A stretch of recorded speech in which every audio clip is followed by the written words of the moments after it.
Capítulo 4. As ilusões do ego. Introdução.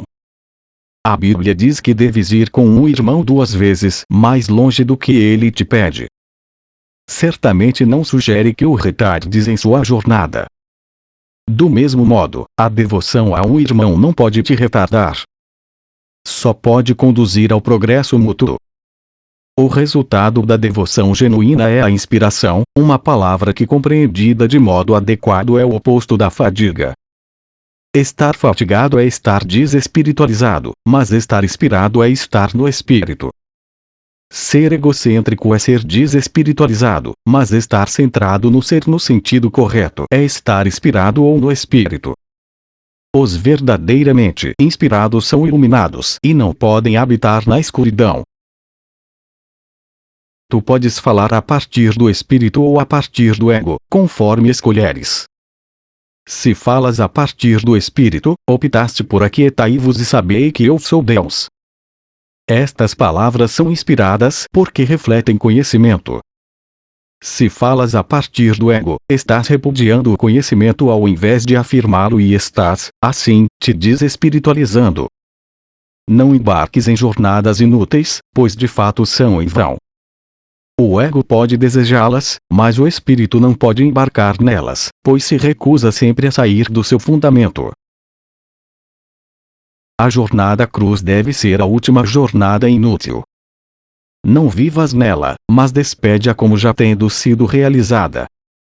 Se podes aceitá-la como a tua última jornada inútil, estás também livre para te unires à minha ressurreição.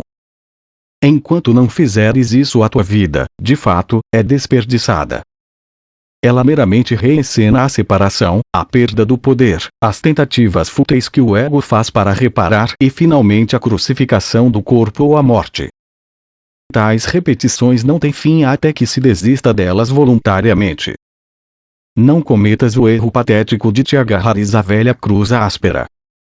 Clinging to the old rugged cross. Referência a uma antiga canção religiosa muito conhecida nos Estados Unidos da América. A única mensagem da crucificação é que podes vencer a cruz. Até então, tu és livre para crucificar a ti mesmo tantas vezes quantas escolheres. Não é esse o evangelho que eu pretendia oferecer-te. Nós temos outra jornada a empreender, e se leres estas lições cuidadosamente, elas te ajudarão a te preparares para empreendê-la. Ensinamento certo e aprendizado certo. Um bom professor esclarece as suas próprias ideias e as fortalece por ensiná-las. O professor e o aluno são iguais no processo do aprendizado. Eles estão no mesmo nível de aprendizado, a menos que compartilhem suas lições, lhes faltará convicção. Um bom professor tem que acreditar nas ideias que ensina, mas tem que preencher ainda outra condição. Tem que acreditar nos estudantes a quem oferece as ideias. Muitos montam guarda sobre suas ideias porque querem proteger seus sistemas de pensamento, assim como são e aprendizado significa mudança. A mudança é sempre amedrontadora para os separados, pois não podem concebê-la como um movimento em direção a curar a separação. Eles sempre a percebem como um movimento rumo à maior separação, pois a separação foi a sua primeira experiência de mudança. Acreditas que, se não permitires que nenhuma mudança entre no teu ego, acharás paz. Essa profunda confusão só é possível se afirmas que o mesmo sistema de pensamento pode erguer-se com base em 2 fundamentos. Nada pode alcançar o espírito a partir do ego e nada pode alcançar o ego a partir do espírito. O espírito não pode fortalecer o ego nem reduzir o conflito dentro dele. O ego é uma contradição. O seu ser e o ser de Deus estão em oposição.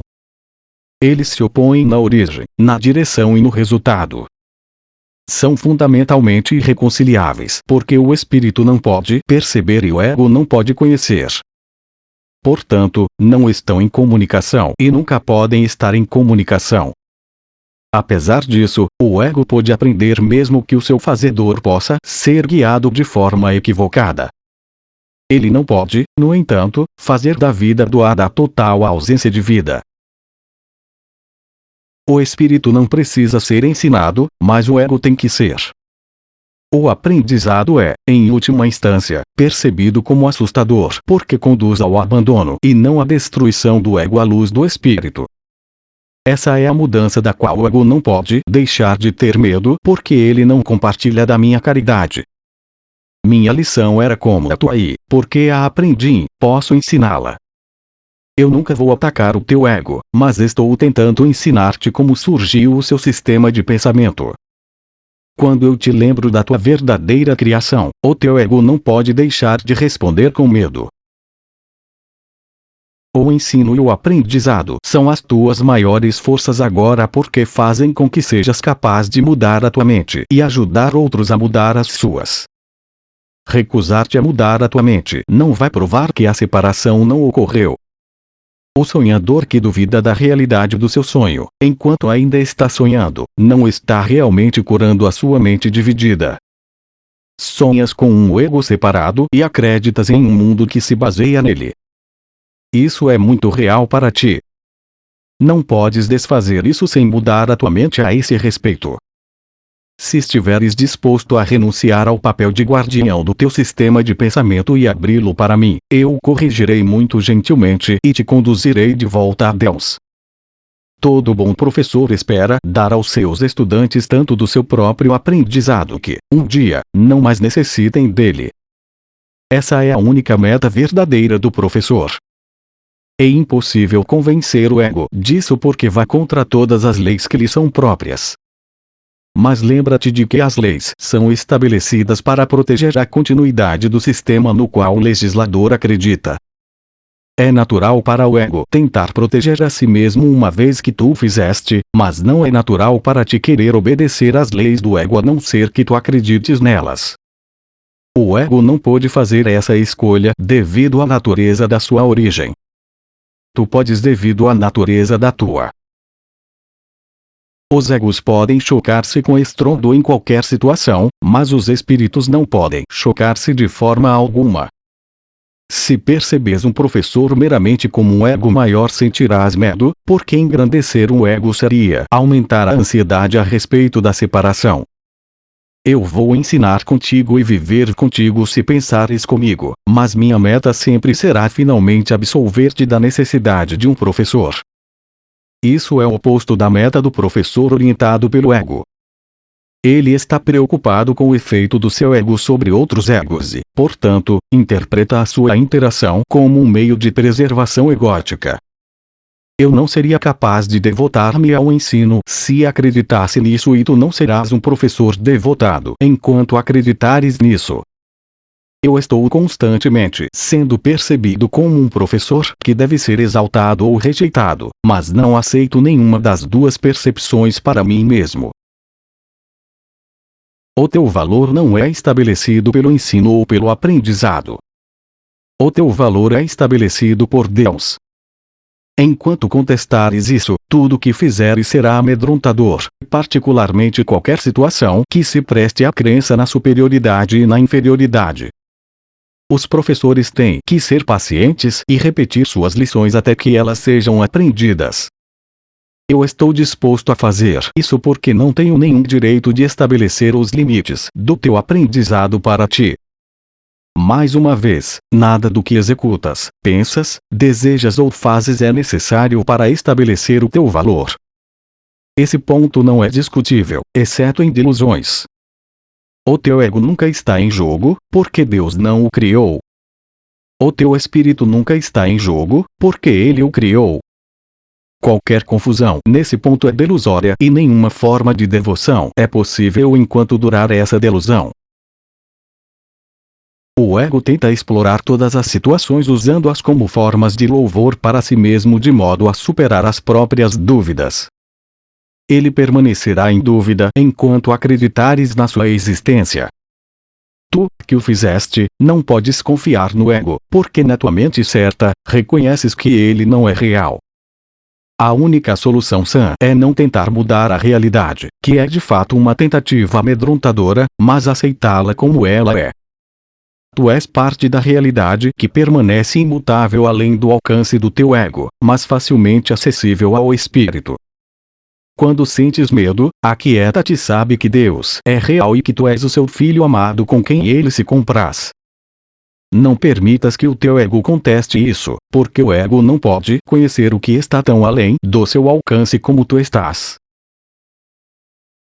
Deus não é o autor do medo. Tu és.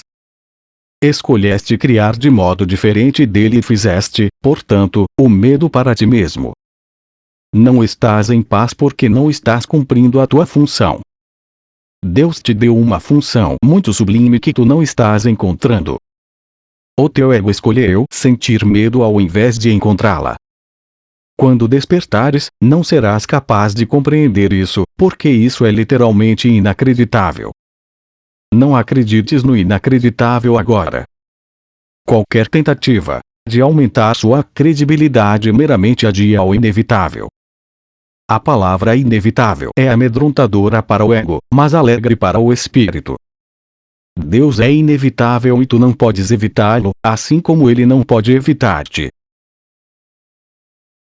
Ego tem medo da alegria do espírito, pois uma vez que tu a tiveres experimentado, retirarás toda a proteção do ego e passarás a não ter nenhum investimento no medo. O teu investimento agora é grande, porque o medo é uma testemunha da separação e o teu ego se regozija quando tu a testemunhas. Deixa para trás. Não a escutes e não a preserves. Escuta apenas a Deus, que é tão incapaz de engano quanto o espírito que ele criou. Libera a ti mesmo e libera a outros. Não apresentes um retrato falso e indigno de ti mesmo aos outros e não aceites tal retrato deles para ti mesmo. O ego tem construído para ti uma casa depauperada que não te abriga, porque não pode construir de outra forma. Não tentes fazer com que essa casa empobrecida fique de pé. A sua fraqueza é a tua força. Só Deus poderia fazer uma casa digna das suas criações, que escolheram deixá-la vazia por desapropriarem a si mesmos. Apesar disso, a sua casa ficará de pé para sempre e está pronta para ti quando escolheres entrar. Disso tu podes estar totalmente certo. Deus é tão incapaz de criar o perecível quanto o ego de fazer o eterno. Com o teu ego tu nada podes fazer para salvar a ti mesmo ou aos outros, mas com o teu espírito podes fazer tudo para a salvação de ambos. A humildade é uma lição para o ego, não para o espírito. O espírito está além da humildade, porque reconhece sua radiância e com contentamento derrama sua luz por toda a parte. Os mansos herdarão a terra porque seus egos são humildes e isso lhes dá uma percepção mais verdadeira. O reino do céu é o direito do espírito, cuja beleza e dignidade estão muito além da dúvida, além da percepção e ficam para sempre como a marca do amor de Deus por suas criações, que são totalmente dignas dele e só dele. Nada além disso é suficientemente digno de ser uma dádiva para uma criação do próprio Deus. Eu substituirei o teu ego se tu desejares, mas nunca o teu espírito. Um pai pode seguramente deixar uma criança com um irmão mais velho que tenha se mostrado responsável, mas isso não envolve nenhuma confusão em relação à origem da criança. O irmão pode proteger o corpo da criança e seu ego, mas não se confunde com o pai por fazer isso. Tu podes me confiar o teu corpo e o teu ego apenas porque isso faz com que sejas capaz de não te preocupares com eles e me permite ensinar-te que eles não têm importância. Eu não poderia compreender a importância que tem para ti, se uma vez eu mesmo não tivesse sido tentado a acreditar neles. Vamos então empreender o aprendizado dessa lição juntos de modo que possamos ficar livres deles juntos. Eu preciso de professores devotados que compartilhem meu objetivo de curar a mente. O espírito está muito além da necessidade da tua proteção ou da minha. Lembra-te disso. Nesse mundo não precisas ter aflições, porque eu venci um mundo. É por isso que deves ter bom ânimo. O ego e a falsa autonomia. É razoável perguntar como a mente pôde jamais ter feito o ego. De fato, é a melhor pergunta que tu poderias fazer. Não faz sentido, Porém, dar uma resposta em termos de passado, porque o passado não importa e a história não existiria se os mesmos erros não estivessem sendo repetidos no presente. O pensamento abstrato aplica-se ao conhecimento, porque o conhecimento é completamente impessoal e exemplos são irrelevantes para sua compreensão. A percepção, contudo, é sempre específica e, portanto, bastante concreta. Cada um faz para si um ego ou um ser que está sujeito a enorme variação por causa da sua instabilidade. Faz também um ego para cada pessoa que percebe, que é igualmente variável. A sua interação é um processo que altera a ambos, porque não foram feitos pelo inalterável ou com ele. É importante reconhecer que essa alteração pode ocorrer e, de fato, ocorre tão prontamente quando a interação tem lugar na mente como quando envolve proximidade física. Pensar sobre um outro ego é tão eficaz para mudar uma percepção relativa quanto a interação física. Não poderia haver melhor exemplo de que o ego é só uma ideia e não um fato. O teu próprio estado mental é um bom exemplo de como o ego foi feito. Quando jogaste fora o conhecimento, foi como se nunca o tivesses tido. Isso é tão evidente que basta reconhecê-lo para ver que acontece de fato. Se isso ocorre no presente, por que seria surpreendente que ocorresse no passado? A surpresa é uma resposta razoável ao que não é familiar, embora dificilmente o seja para uma coisa que ocorre com tanta persistência. Mas não te esqueças de que a mente não precisa funcionar desse modo, embora de fato funcione desse modo agora. Pensa no amor dos animais por suas crias e na necessidade que sentem de protegê-las. Isso se dá porque as consideram como parte de si mesmos. Ninguém despede algo que considera parte de si mesmo. Tu reages ao teu ego de modo parecido com o que Deus reage às suas criações com amor, proteção e caridade. Tuas reações ao ser que tu fizeste não são surpreendentes. De fato, elas se parecem de muitas maneiras ao modo como um dia reagirás às tuas criações reais, que são tão intemporais quanto tu és. A questão não está em como respondes ao ego, mas no que acreditas que és. A crença é uma função do ego e na medida em que a tua origem está aberta à crença, tu a estás considerando do ponto de vista do ego. Quando o ensino não for mais necessário, meramente conhecerás a Deus. Acreditar que existe uma outra forma de perceber é a ideia mais elevada de que o pensamento do ego é capaz. Isso porque ela contém um sinal do reconhecimento de que o ego não é o ser. Minar o sistema de pensamento do ego tem que ser percebido como doloroso, muito embora isso seja qualquer coisa menos verdadeiro. Os bebês gritam com fúria quando tu lhes tiras uma faca ou uma tesoura, embora eles possam muito bem causar dano a si mesmos caso tu não o faças. Nesse sentido, ainda és um bebê. Tu não tens nenhum senso de real autopreservação e é provável que decidas que precisas exatamente daquilo que mais te feriria. Entretanto, reconheça-o ou não agora, concordaste em cooperar no esforço de tornar-te ao mesmo tempo inofensivo e útil, atributos que necessariamente vão juntos. Tuas atitudes, mesmo em relação a isso, são necessariamente conflitadas porque todas as atitudes são baseadas no ego. Isso não vai durar. Sê paciente por algum tempo e lembra-te que o resultado é tão certo quanto Deus. Só aqueles que têm um senso de abundância real e duradouro podem ser verdadeiramente caridosos. Isso é óbvio quando consideras o que está envolvido. Para o ego, dar qualquer coisa implica em que terás que ficar sem ela. Quando associas dar com sacrifício, só dás porque acreditas que estás de algum modo conseguindo algo melhor e, portanto, podes ficar sem o que estás dando. Dar para receber é uma lei do ego da qual não se pode escapar, e ele sempre avalia a si mesmo em relação aos outros egos. Está portanto continuamente preocupado com a crença na escassez que lhe deu origem. Toda a sua percepção dos outros egos como reais é apenas uma tentativa de se convencer de que ele é real.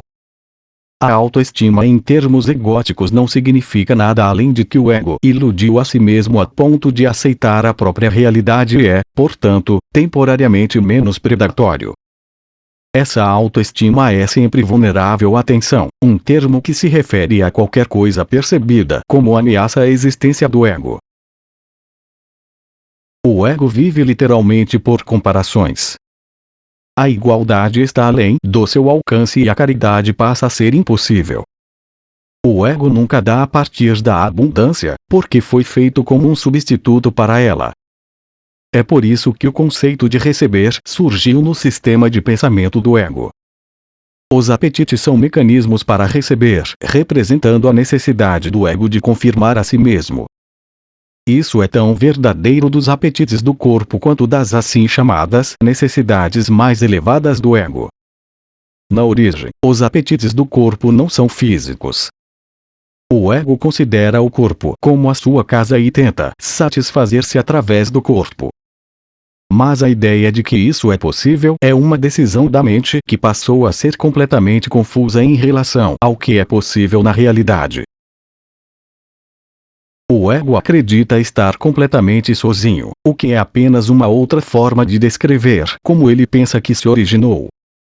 Esse é um estado tão amedrontador que ele só pode voltar-se para outros egos e tentar unir-se a eles em uma frágil tentativa de identificação ou atacá-los, em uma demonstração igualmente frágil de força. Não está livre, porém, para abrir a premissa ao questionamento, porque a premissa é o seu fundamento. O ego é a crença da mente em estar completamente sozinha. As tentativas sem fim do ego para ganhar o reconhecimento do espírito e assim estabelecer a própria existência são inúteis. O espírito no seu conhecimento não está ciente do ego. Ele não o ataca, simplesmente não pode concebê-lo de forma alguma. Embora o ego, do mesmo modo, não esteja ciente do espírito, de fato percebe a si mesmo como se estivesse sendo rejeitado por algo maior do que ele. E por isso que a autoestima em termos do ego não pode deixar de ser delusória. As criações de Deus não criam mitos, muito embora o esforço criativo possa ser voltado para a mitologia. Porém, só pode fazê-lo sob uma condição: o que ele faz já não é criativo. Os mitos estão inteiramente ligados à percepção e são tão ambíguos na forma e tão caracteristicamente bons e maus por natureza, que o mais benevolente entre eles não está isento de conotações amedrontadoras. Mitos e mágica estão intimamente associados, já que os mitos usualmente se relacionam às origens do ego e a mágica aos poderes que o ego atribui a si mesmo. Os sistemas mitológicos em geral incluem alguma descrição da criação e associam isso à sua forma particular de mágica. A assim chamada luta pela sobrevivência é somente a batalha do ego para preservar a si mesmo e a sua interpretação do seu próprio começo. Esse começo é usualmente associado ao nascimento físico, porque é difícil manter que o ego existia antes desse ponto no tempo. As pessoas orientadas para o ego de forma mais religiosa podem acreditar que a alma existia antes e vai continuar a existir após um lapso temporário na vida do ego. Alguns até mesmo acreditam que a alma será punida por esse lapso. Contudo, a salvação não se aplica ao espírito, que não está em perigo e nem precisa ser resgatado. A salvação nada mais é senão a mentalidade certa, que não é a mentalidade una que é própria do Espírito Santo, mas tem que ser atingida antes que a mentalidade una seja restaurada. A mentalidade certa conduz de modo automático ao próximo passo, porque a percepção certa é uniformemente isenta de ataque, portanto, a mentalidade errada é obliterada. O ego não pode sobreviver sem julgamento e, em consequência disso, é deixado de lado. A mente, nesse caso, tem apenas uma direção em cujo rumo pode se mover. A sua direção é sempre automática, porque não pode fazer coisa alguma que não seja ditada pelo sistema de pensamento ao qual adere.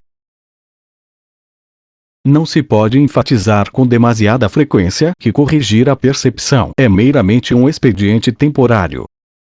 Só é necessário porque a percepção equivocada é um bloqueio para o conhecimento, enquanto a percepção acurada é um ponto de apoio em sua direção. Todo o valor da percepção certa está na realização inevitável de que toda percepção é desnecessária. Isso remove o bloqueio inteiramente.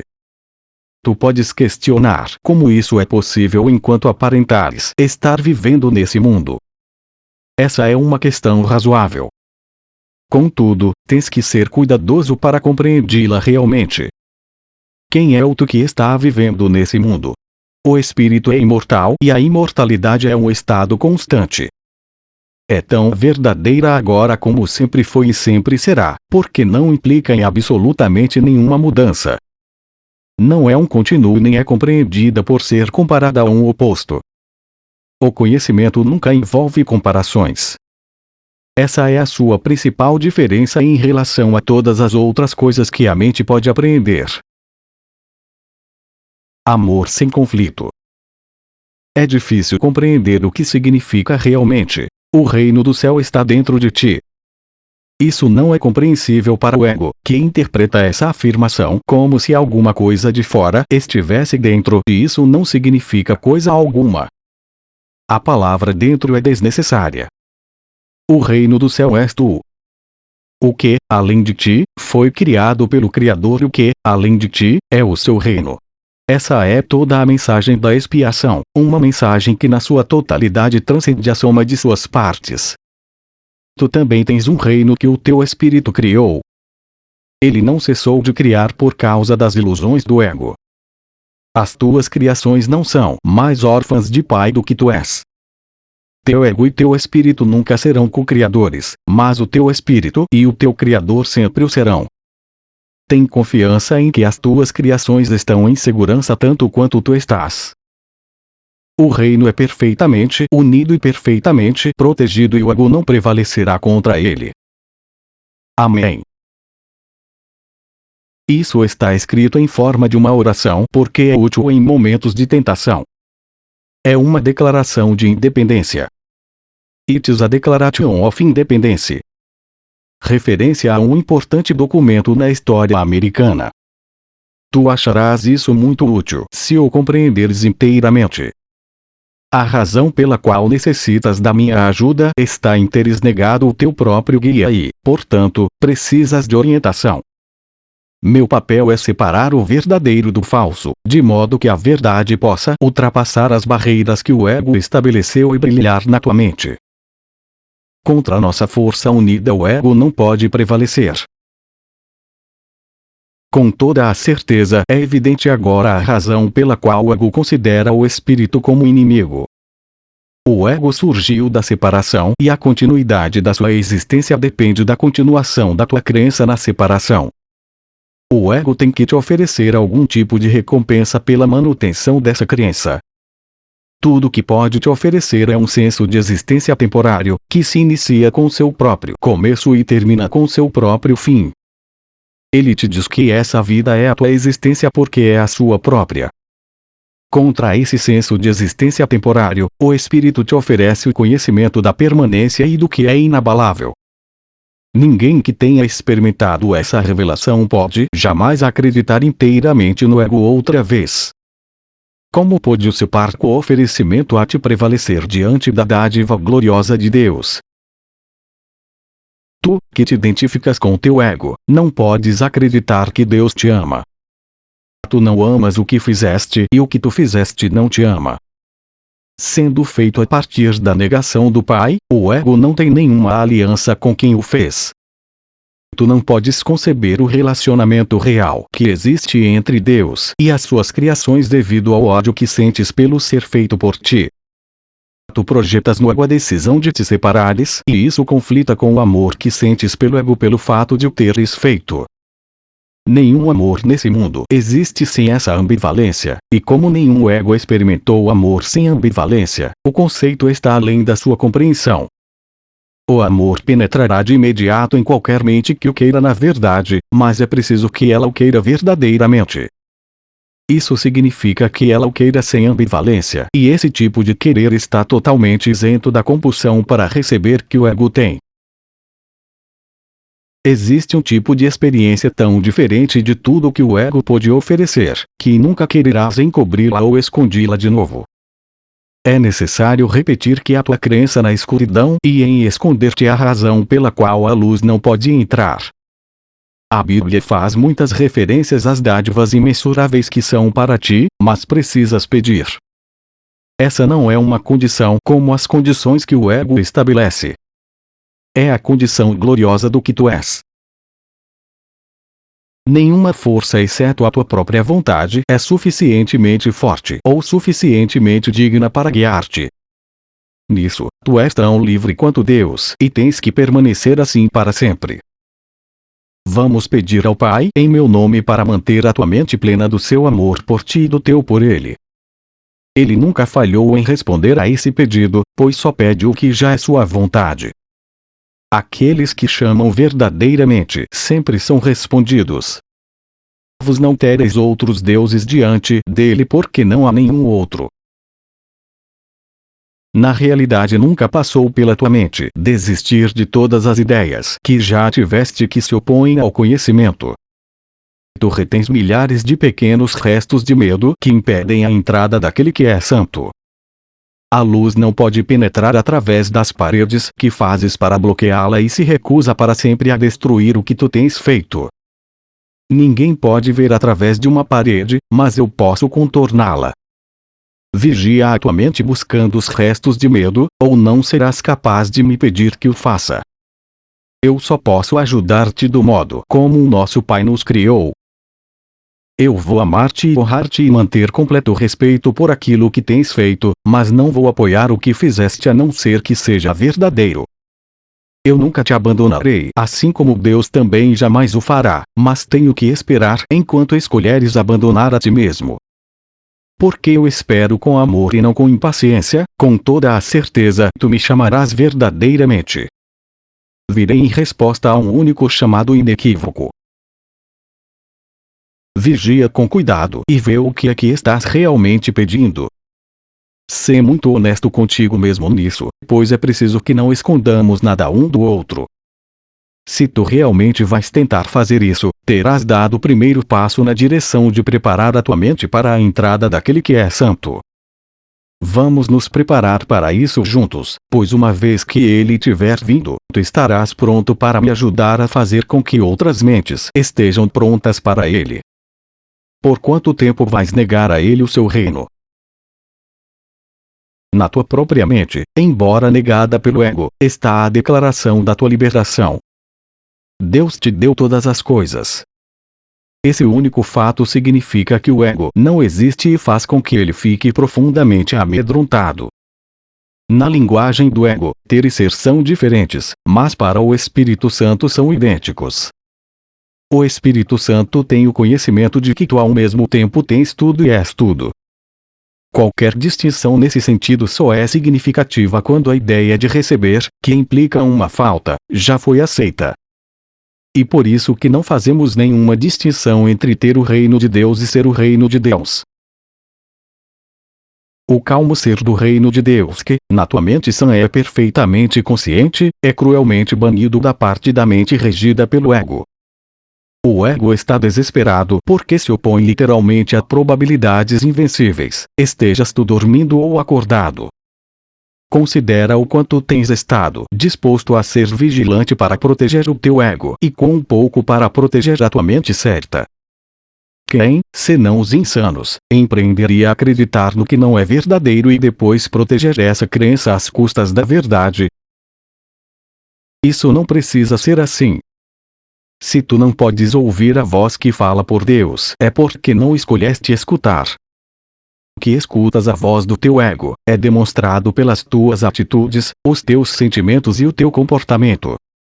No entanto, é isso o que queres. E isso que estás lutando para manter e te mantens vigilante para salvar. A tua mente está cheia de esquemas para salvar a face do teu ego e não buscas a face de Cristo. O espelho no qual o ego busca ver a própria face é, de fato, escuro. Como pode ele manter o truque da sua existência exceto com espelhos? Mas aonde olhas para achar a ti mesmo depende de ti. Eu tenho dito que não podes mudar a tua mente mudando o teu comportamento, mas tenho dito também, e muitas vezes, que podes mudar a tua mente. Quando o teu humor te diz que escolheste de forma errada e isso acontece sempre que não estás alegre, então saibas que isso não precisa ser assim. Em todos os casos pensaste de forma errada a respeito de algum irmão criado por Deus e estás percebendo imagens que o teu ego faz em um vidro escurecido. Pensa honestamente no que tu pensaste que Deus não teria pensado e no que não pensaste que Deus teria querido que pensasses. Investiga sinceramente o que fizeste e deixaste de fazer em função disso e, então, muda a tua mente para que ela pense com a de Deus. Isso pode parecer difícil de fazer, mas é muito mais fácil do que tentar pensar em oposição a isso. A tua mente é una com a de Deus. Negar isso e pensar de outro modo tem mantido teu ego inteiro, mas literalmente partiu a tua mente.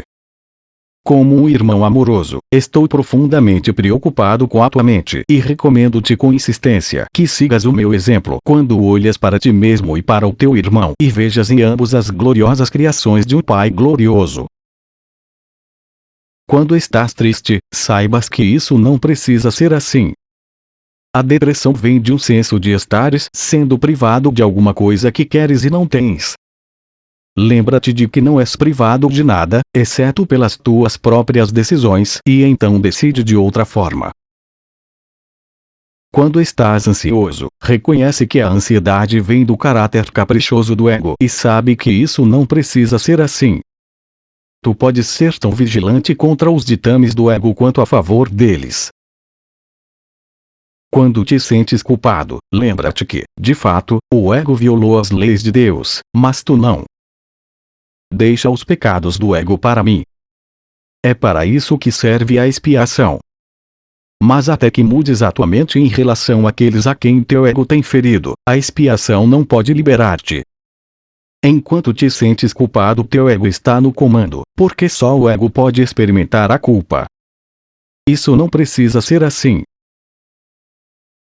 Vigia em tua mente as tentações do ego e não sejas enganado por ele. Ele não te oferece nada. Quando tiveres desistido dessa desespiritualização voluntária, verás como a tua mente pode focalizar e se erguer além da fadiga e curar. Entretanto, tu não és suficientemente vigilante contra as exigências do ego para desengajar a ti mesmo. Isso não precisa ser assim. O hábito de te engajares com Deus e as suas criações é fácil de ser estabelecido, se ativamente te recusares a permitir que a tua mente se disperse. Não é um problema de concentração, é a crença em que ninguém, incluindo a ti mesmo, vale um esforço consistente. Fica do meu lado de forma consistente contra esse engano e não permitas que essa crença desgastada te faça regredir. Os desanimados são inúteis para si mesmos e para mim, mas só o ego pode ser desanimado. Consideraste realmente quantas oportunidades tens tido de te alegrares e quantas tens recusado? Não há limite para o poder de um filho de Deus, mas ele pode limitar a expressão do seu poder tanto quanto escolher. A tua mente e a minha podem unir-se para brilhar afastando o teu ego, liberando a força de Deus em todas as coisas que pensas e fazes. Não te acomodes com nada menos do que isso e recusa-te a aceitar qualquer coisa que não seja assim como tua meta. Vigia com cuidado a tua mente, procurando crenças capazes de impedir a realização disso e caminha para longe delas. Julga pelos teus próprios sentimentos se tens feito isso bem, pois esse é o único uso acertado do julgamento. O julgamento, como qualquer outra defesa, pode ser usado para atacar ou proteger, ferir ou curar. O ego deve ser trazido a julgamento e lá considerado insuficiente. Sem a tua própria aliança, proteção e amor, o ego não pode existir. Deixa que ele seja julgado verdadeiramente e não podes deixar de retirar dele a aliança, a proteção e o amor. Tu és um espelho da verdade, no qual o próprio Deus brilha em perfeita luz. Ao vidro escuro do ego precisas apenas dizer: eu não vou olhar aqui, porque sei que essas imagens não são verdadeiras. Então, permite que aquele que é santo brilhe sobre ti em paz, sabendo que isso e apenas isso tem que ser assim. A sua mente brilhou sobre ti na tua criação e trouxe a tua mente ao que é. A sua mente ainda brilha sobre ti, tem que brilhar através de ti. O teu ego não pode impedi-la de brilhar sobre ti, mas pode impedir-te de deixar que ele brilhe através de ti. Primeira vinda de Cristo é apenas um outro nome para a criação, pois Cristo é o Filho de Deus. A segunda vinda de Cristo não significa nada mais do que o fim do domínio do ego e a cura da mente. Fui criado como tu na primeira e tenho te chamado para te unires a mim na segunda. A segunda vinda está a meu encargo e o meu julgamento, que é usado só para proteção, não pode estar errado porque jamais ataca.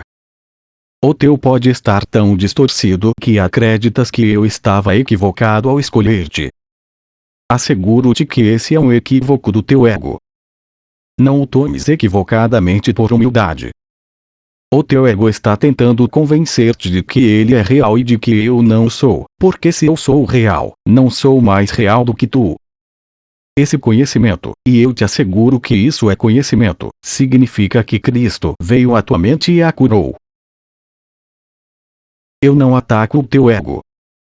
Trabalho com a tua mente superior, o lar do Espírito Santo, quer tu estejas dormindo ou acordado, do mesmo modo que o teu ego faz com a tua mente inferior, que é a sua casa. Sou a tua vigilância nisso, porque tu estás por demais confuso para reconhecer a tua própria esperança. Eu não estou equivocado. A tua mente elegerá unir-se à minha e juntos nós somos invencíveis. Tu e o teu irmão ainda reunir-se-ão em meu nome e a vossa sanidade será restaurada. Eu ressuscitei os mortos por saber que a vida é um atributo eterno de todas as coisas que o Deus vivo criou. Porque tu acreditas que seja mais difícil para mim inspirar o desespiritualizado ou estabilizar o instável? Eu não acredito que haja uma ordem de dificuldades em milagres. Tu sim. Eu chamei e tu vais responder. Eu compreendo que milagres são naturais porque são expressões de amor. Meu chamado por ti é tão natural e tão inevitável quanto a tua resposta. A ilusão do ego-corpo. Todas as coisas cooperam para o bem. Não existem exceções, exceto no julgamento do ego. O ego exerce vigilância máxima em relação ao que ele permite que faça parte da consciência, e não é esse um modo de uma mente equilibrada manter-se coesa. O ego é levado a maior desequilíbrio ainda, porque mantém a sua motivação básica parte da tua consciência e eleva o controle, ao invés da sanidade, a predominância. O ego tem toda a razão para fazer isso, de acordo com o sistema de pensamento que lhe deu origem e ao qual ele serve. Os julgamentos são inevitavelmente seria contra o ego e tem que ser obliterado pelo ego no interesse da sua própria autopreservação. Uma das principais fontes do estado de desequilíbrio do ego é a falta de discriminação entre o corpo e os pensamentos de Deus. Os pensamentos de Deus são inaceitáveis para o ego porque apontam claramente para a não existência do próprio ego. Assim sendo, o ego os distorce ou se recusa a aceitá-los. Ele não pode, porém, fazer com que deixem de ser. Tenta, portanto, não só esconder os impulsos inaceitáveis do corpo, mas também os pensamentos de Deus, porque ambos são ameaçadores para ele. Estando preocupado primariamente com a sua própria preservação diante da ameaça, o ego os percebe como um mesmo. Percebendo-os como um mesmo, tenta se salvar para não ser varrido para longe, como certamente seria na presença do conhecimento. Qualquer sistema de pensamento que confunda Deus e o corpo tem que ser insano. No entanto, essa confusão é essencial para o ego, que julga só em termos de ameaça ou não ameaça a si mesmo. Em um certo sentido, o medo que o ego tem de Deus é pelo menos lógico, já que, de fato, a ideia de Deus o dissipa. Mas o medo do corpo, com o qual o ego se identifica tão intimamente, não faz absolutamente nenhum sentido. O corpo é o lar do ego por sua própria escolha. é a única identificação com a qual o ego se sente seguro, pois a vulnerabilidade do corpo é o seu melhor argumento de que tu não podes ser de Deus. Essa é a crença que o ego ansiosamente promove. Entretanto, o ego odeia o corpo, pois não pode aceitá-lo como bom o suficiente para ser o seu lar. E é aí que a mente passa a ser, de fato, aturdida. Apesar do ego lhe dizer que ela realmente é parte do corpo e que o corpo é o seu protetor, também lhe é dito que o corpo não pode protegê-la. Por conseguinte, a mente pergunta: aonde posso ir em busca de proteção? Ao que o ego responde: volta-te para mim. A mente, não sem causa, lembra ao ego que ele próprio insistiu em ser identificado com o corpo, portanto, não faz sentido ela se voltar para ele em busca de proteção. O ego não tem uma resposta real para isso, posto que não existe nenhuma, mas tem uma solução típica. Oblitera a questão da consciência da mente. Uma vez fora da consciência, a questão pode produzir e produz inquietação, mas não pode ser respondida porque não pode ser colocada. Essa é a pergunta que tem que ser feita: aonde posso ir em busca de proteção?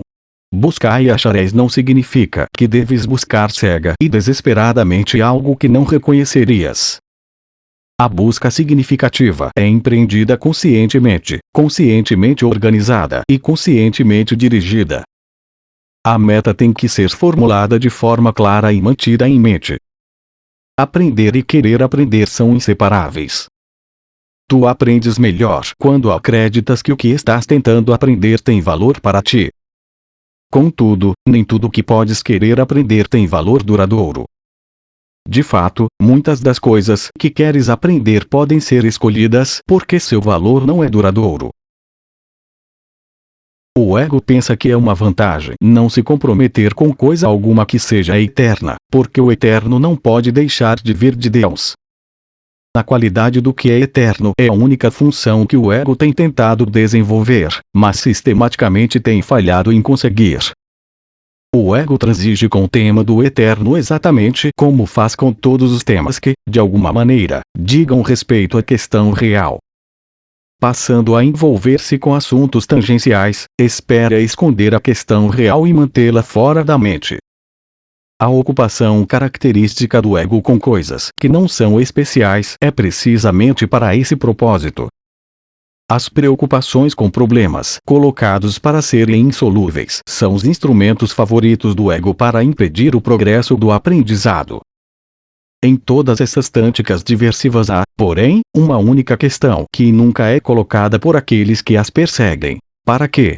Essa é a questão que tu tens que aprender a colocar em relação a tudo. Qual é o propósito disso? Seja ele qual for, vai dirigir os teus esforços automaticamente.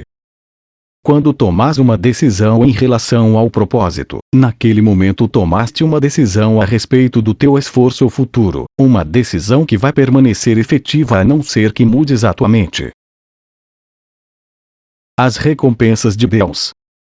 O ego não reconhece a fonte real da ameaça e se tu te associas com o ego, não compreendes a situação tal como ela é. Só a tua aliança com ele dá ao ego qualquer poder sobre ti. Eu tenho falado do ego como se fosse uma coisa separada, agindo por conta própria. Isso foi necessário para persuadir-te de que tu não podes despedi-lo facilmente e não podes deixar de reconhecer quanto do teu pensamento é dirigido pelo ego. Contudo, não podemos deixar isso desse modo com segurança, senão tu te considerarás necessariamente conflitado enquanto aqui estiveres, ou enquanto acreditas que aqui estás. O ego não é nada mais do que uma parte da tua crença sobre ti mesmo. A tua outra vida tem continuado sem interrupção, tem sido e sempre será totalmente imune às tuas tentativas de dissociá-la. Ao aprenderes a escapar das ilusões, a tua dívida para com teu irmão é algo que nunca deves esquecer. E a mesma dívida que tens para comigo. Sempre que ages egoisticamente em relação a outra pessoa, estás jogando fora a cortesia do teu débito e a percepção santa que ela produziria.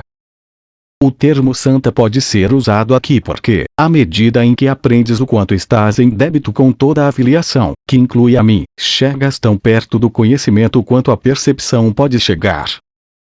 A brecha é então tão pequena que o conhecimento pode facilmente fluir através dela e obliterá-la para sempre.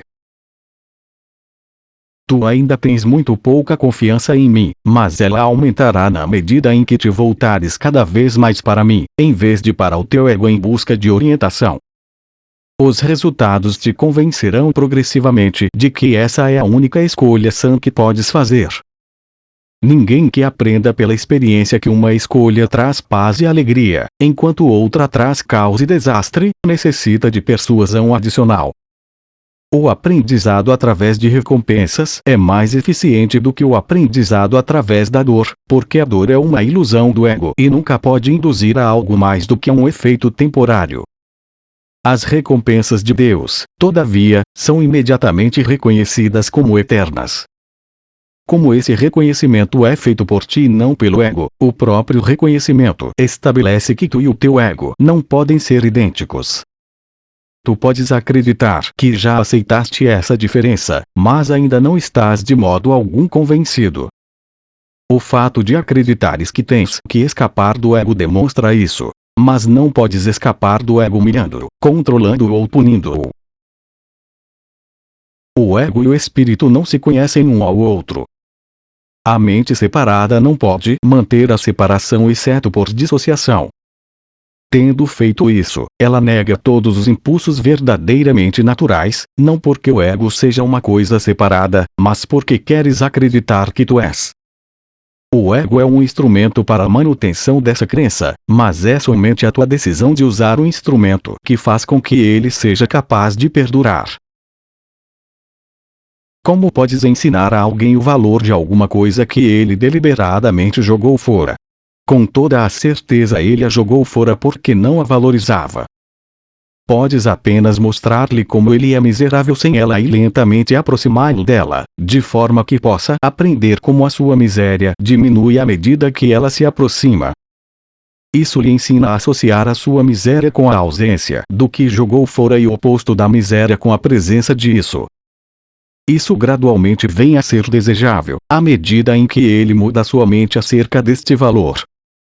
Estou te ensinando a associar miséria com o ego e alegria com o espírito. Tu tens ensinado a ti mesmo o oposto. Ainda és livre para escolher, mas podes realmente querer as recompensas do ego na presença das recompensas de Deus. A minha confiança em ti é maior do que a tua em mim no momento, mas não será sempre assim. A tua missão é muito simples. Tu estás sendo solicitado a viver de tal forma que demonstre que tu não és um ego e que eu não escolho os canais de Deus de modo errado. Aquele que é santo compartilha a minha confiança e aceita as minhas decisões no que diz respeito à expiação, porque a minha vontade nunca está em desacordo com a sua. Eu já disse antes que estou encarregado da expiação. Isso é assim somente porque completei a minha parte nela como homem e posso agora completá-la através de outros. Os canais por mim escolhidos não podem falhar, porque a eles emprestarei a minha força enquanto as suas forem insuficientes. Eu irei contigo aquele que é santo e através da minha percepção ele pode fazer uma ponte sobre a pequena brecha. A tua gratidão para com teu irmão é a única dádiva que quero. Eu atrarei a Deus por ti, sabendo que conhecer o teu irmão é conhecer a Deus. Se tu és grato ao teu irmão, és grato a Deus pelo que ele criou. Pei a tua gratidão, tu vens a conhecer o teu irmão e um momento de real reconhecimento faz de todos o teu irmão, porque cada um deles é do teu pai. O amor não conquista todas as coisas, mas de fato coloca tudo no lugar certo. Porque tu és o reino de Deus, eu posso conduzir-te de volta às tuas próprias criações. Tu não as reconheces agora, mas o que tem sido dissociado ainda está lá. Ao aproximar-te de um irmão, tu te aproximas de mim e ao afastar-te dele, eu venho a estar distante para ti. A salvação é um empreendimento de colaboração. Não pode ser empreendida com sucesso por aqueles que se desengajam da filiação, porque estão se desengajando de mim. Deus só virá-te na proporção em que tu deres a teus irmãos. Aprende primeiro com eles e estarás pronto para ouvir a Deus. Isso é assim porque a função do amor é una. Criação e comunicação. É claro que apesar do conteúdo de qualquer ilusão particular do ego não ter importância, a sua correção é mais útil em um contexto específico. Embora a mente seja por natureza abstrata, as ilusões do ego são bastante específicas. Parte da mente, porém, vem a ser concreta quando ela se divide. A parte concreta acredita no ego, porque o ego depende do concreto. O ego é a parte da mente que acredita que a tua existência é definida pela separação. Tudo que o ego percebe é um todo separado, sem os relacionamentos que estão implicados no que é. O ego é assim contrário à comunicação, exceto na medida em que a usa para estabelecer o estado de separação ao invés de aboli-lo. O sistema de comunicação do ego está baseado no seu próprio sistema de pensamento, assim como tudo mais que ele dita. Sua comunicação é controlada pela necessidade que tem de proteger-se e ele interromperá a comunicação quando experimentar ameaça. Essa interrupção é uma reação a uma ou mais pessoas específicas. A especificidade do pensamento do ego resulta então numa generalização falsa, que não é realmente nada abstrata. Meramente responde de certas formas específicas a todas as coisas que ele percebe como se estivessem relacionadas com a experiência ameaçadora. O espírito, de forma contrastante, reage do mesmo modo a tudo o que ele conhece como verdadeiro e não responde absolutamente a nada mais. Ele também não faz nenhuma tentativa de estabelecer o que é verdadeiro. Tem o conhecimento de que o verdadeiro é tudo o que Deus criou. Está em comunicação completa e direta com todos os aspectos da criação, porque está em comunicação completa e direta com seu Criador. Essa comunicação é a vontade de Deus. Criação e comunicação são sinônimos. Deus criou cada mente, comunicando a sua mente a ela, estabelecendo-a assim para sempre como um canal para a recepção da sua mente e vontade. Como só seres pertencentes a uma ordem igual podem verdadeiramente comunicar-se, as suas criações naturalmente se comunicam com ele como ele. Essa comunicação é perfeitamente abstrata, já que a sua qualidade é aplicada de forma universal e não está sujeita a nenhum julgamento, nenhuma exceção e nenhuma alteração. Deus te criou através disso e para isso. A mente pode distorcer a própria função, mas não pode dotar a si mesma com funções que não lhe foram dadas. É por isso que a mente não pode perder de forma total a capacidade de comunicar-se, embora possa recusar-se a usá-la em favor do que é. A existência, assim como tudo que é, se baseia na comunicação. A existência, porém, é específica em relação a como, o que e com quem vale a pena empreender comunicação. Tudo que é completamente destituído dessas distinções. É um estado no qual a mente está em comunicação com tudo o que é real. Na medida em que permites que esse estado seja reduzido, tu estás limitando o teu senso da tua própria realidade, que vem a ser total só pelo reconhecimento de toda a realidade no contexto glorioso do seu relacionamento real para contigo. Essa é a tua realidade. Não há profanez e não recues diante dela. Ela é o teu lar real, o teu templo real e o teu ser real. Deus, que abrange tudo o que é, criou seres que têm tudo individualmente, mas querem compartilhar o que têm para aumentar a própria alegria. Nada que é real pode ser aumentado exceto pelo compartilhar. Essa é a razão pela qual Deus te criou. A abstração divina alegra-se em compartilhar. E isso o que significa a criação. Como, o que e com quem são aspectos irrelevantes, porque a criação real tudo dá, pois só pode criar como ela própria. Lembra-te que no reino não há diferença entre ter e ser como há na existência. No ser a mente dá tudo sempre. A Bíblia repetidamente declara que deves louvar a Deus. Isso dificilmente significa que deverias dizer-lhe o quão maravilhoso ele é. Ele não tem ego que possa aceitar tal louvor, nem percepção para julgá-lo. Mas, a menos que faças a tua parte na criação, a sua alegria não é completa, porque a tua é incompleta. E isso ele sabe. Ele sabe disso no seu próprio ser e na experiência dele e da experiência do seu filho. A saída constante do seu amor é bloqueada quando seus canais estão fechados e ele é solitário quando as mentes que criou não se comunicam plenamente com ele. Deus tem mantido teu reino para ti, mas não pode compartilhar a sua alegria contigo, enquanto tu não conheceres isso com toda a tua mente. A revelação não é suficiente, porque é apenas comunicação de Deus. Deus não necessita que a revelação seja restituída a ele, o que seria claramente impossível, mas ele quer que ela seja trazida a outros. Isso não pode ser feito com a revelação em si. Seu conteúdo não pode ser expressado, porque é intensamente pessoal para a mente que a recebe. Pode, contudo, ser restituída por essa mente a outras, através das atitudes que o conhecimento resultante da revelação traz. Deus é louvado sempre que qualquer mente aprende a ser totalmente útil. Isso é impossível sem que ela seja totalmente inofensiva, porque as duas crenças obrigatoriamente coexistem. Os verdadeiramente úteis são invulneráveis, porque não estão protegendo seus egos, e assim nada pode feri-los. A sua utilidade é o seu louvor a Deus, e ele restituirá esse louvor, porque eles são como ele e podem juntos regozijarem-se. Deus se estende a eles e através deles e há grande alegria em todo o reino. Cada mente que é mudada adiciona a essa alegria com a própria disponibilidade individual de compartilhá-la.